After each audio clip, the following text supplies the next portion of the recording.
De uma música perdida de Mozart a misteriosas sementes bíblicas, passando por revelações sobre a puberdade na Era do Gelo e conexões entre a China e a Europa medieval. Nesse vídeo a gente vai explorar as descobertas mais recentes da história. Uma nova música completamente inédita do Mozart, escrita lá quando ele tinha seus 12 ou 13 anos, acabou de ser descoberta na Alemanha. Pois é, 2024 é um ano meio esquisito. Linkin Park de volta, cadeirada no Marçal, música nova do Mozart, não sei mais o que pode acontecer. A música, que muito provavelmente remonta pro final da década de 1760, tem mais ou menos 12 minutos. É uma composição um pouco mais simples do que as criadas pelo Mozart quando ele era mais velho. Os pesquisadores encontraram isso na Biblioteca Municipal de Leipzig, enquanto eles estavam tentando montar um novo catálogo definitivo das músicas do Mozart. Curiosamente, esse manuscrito em si não foi escrito pelo Mozart, ele foi escrito por provavelmente algum aluno ou outro músico, lá para 1780. E a música foi tocada pela primeira vez em Salzburg, na Áustria, exatamente onde Mozart nasceu. Se você quiser uma palhinha, toma aí.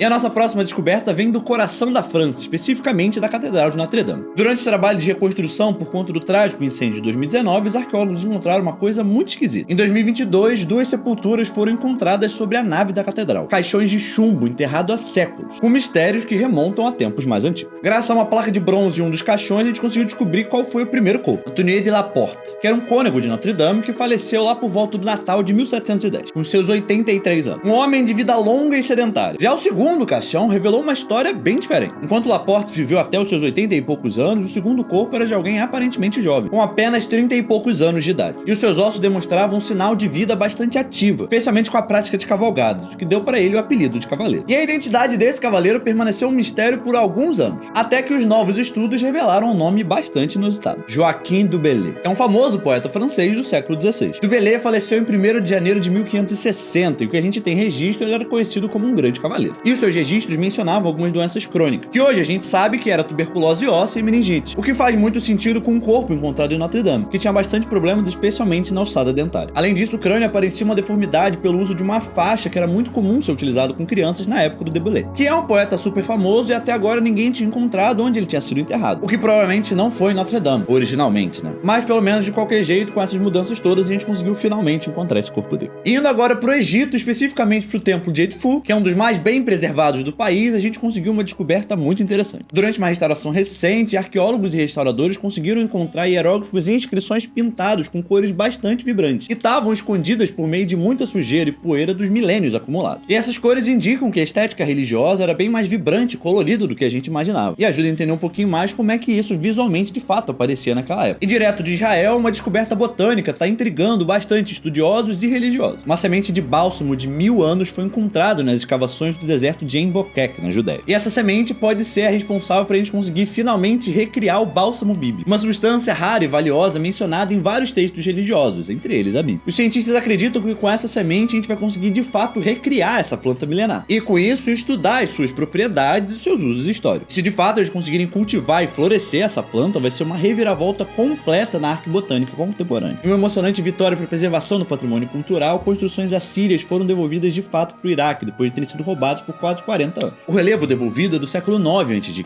ou seja, tem quase 3.000 anos. E a peça foi saqueada muito provavelmente durante a Guerra do Golfo, e estava escondida num porão da Inglaterra esse tempo todo. Agora, finalmente encontrada, ela foi devolvida para o Iraque, que tem a peça agora para ajudar a entender um pouquinho mais a sua história. E a arqueologia trouxe informações importantíssimas para a gente entender como é que acontecia a adolescência dos nossos antepassados há 20.000 anos atrás. Sim, a adolescência lá no Paleolítico Superior. Os pesquisadores analisaram alguns corpos da Rússia, da Itália e da Tchequia para entender um pouquinho melhor como é que acontecia a puberdade nessa época. E o que eles descobriram foi surpreendente. A maioria dos jovens já começavam a passar por mudanças hormonais e físicas por volta dos seus 13 anos, que é basicamente a mesma idade que acontece hoje em dia, que ajuda a desbancar aquela falácia que ou as crianças estão demorando muito para amadurecer ou estão amadurecendo cedo demais hoje em dia. Mas o mais interessante também é a grande variabilidade desse desenvolvimento, o que talvez ajude a explicar essas falácias também. Enquanto alguns jovens atingiam a vida adulta por volta dos seus 17 anos, outros demoravam para completar o processo, como os adolescentes de Irene Candide, que ainda estavam em processo de desenvolvimento aos 16 anos. Isso ajuda a gente a entender como é que desde a Era do Gelo esse processo de transição de criança para adulto acontece mais ou menos na mesma época e de fato com alguns certos desafios muito parecidos. Um novo estudo na África do Sul revelou que uma das pinturas pode provavelmente ser de um dinossauro, mas que teria sido pintado por um ser humano. Pois é, você não ouviu errado. Essa pintura, feita pelo povo San, representaria o folclore local, sugerindo que os caçadores-coletores lá da pré-história já conseguiam interpretar os fósseis que eles encontravam e montar histórias em volta dele. Tipo o que a gente faz hoje, só que sem o método científico, obviamente. Essa imagem representa claramente um dicinodonte, um dinossauro encontrado em grande abundância nessa região. E o desenho tem a curvatura das costas muito parecidas com aquela encontrada no estágio de morte desses fósseis, o que indica pra gente um conhecimento relativamente rudimentar dentro da paleontologia, mas que é algum tipo de conhecimento, já que essa galera estava analisando e descrevendo esses fósseis. E a gente também acabou de descobrir que as pessoas na Europa usavam cocaína muito antes do que a gente imaginava. Antes se achava que essa droga chegou no século XIX,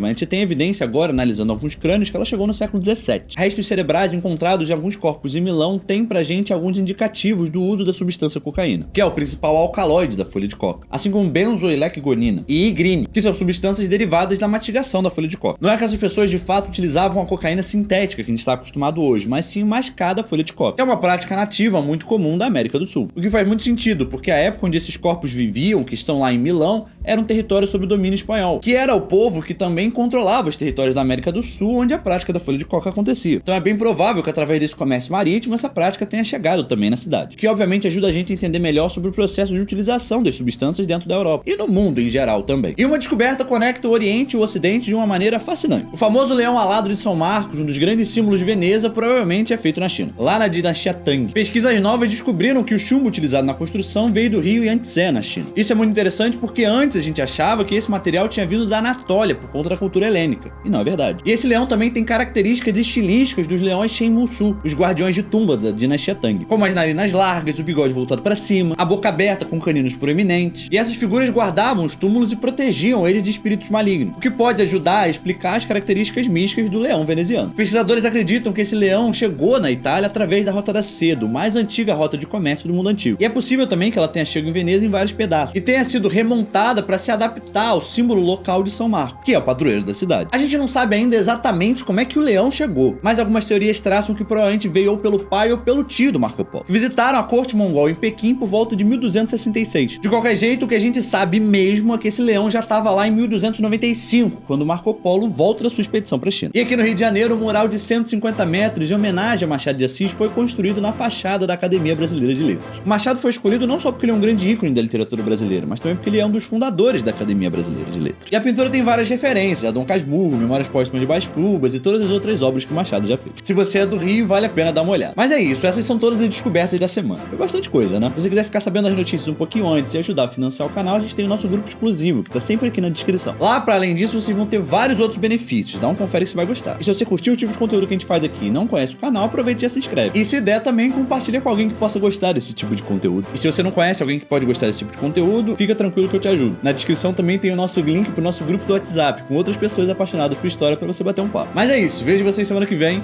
Valeu!